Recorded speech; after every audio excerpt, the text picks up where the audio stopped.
Rebecca Burunji a subi une ablation du sein en avril dernier. Cette opération l'a plus inquiétée que la maladie. Pour elle, c'est une partie de sa féminité qui lui a été retirée, mais grâce à d'autres survivantes du cancer qui fabriquent des prothèses externes, elle a pu reprendre confiance en elle.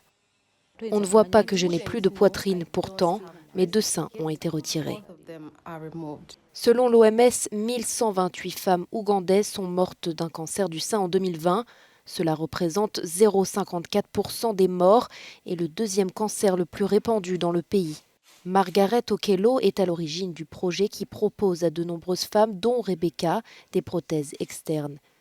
Elle a elle-même été atteinte d'un cancer ces 15 dernières années qui lui a coûté l'ablation de ses 2 seins.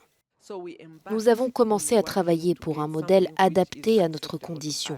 Cela a pris du temps, nous avons fait des essais et des erreurs, jusqu'à ce que nous trouvions une forme qui nous convenait. Ensuite, nous l'avons fait tester à d'autres femmes afin qu'elles nous donnent leur avis.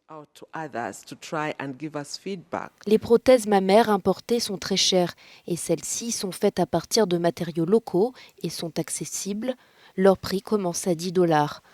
Des organismes les achètent en gros et en font don à l'Institut ougandais du cancer où des centaines de survivantes cherchent désespérément à se sentir à nouveau complètes. C'est ce qui motive Anna Tumukunde, spécialement formée à la confection de ces prothèses. Elles obtiennent quelque chose de confortable à porter et sont heureuses. C'est mieux que d'utiliser des chiffons.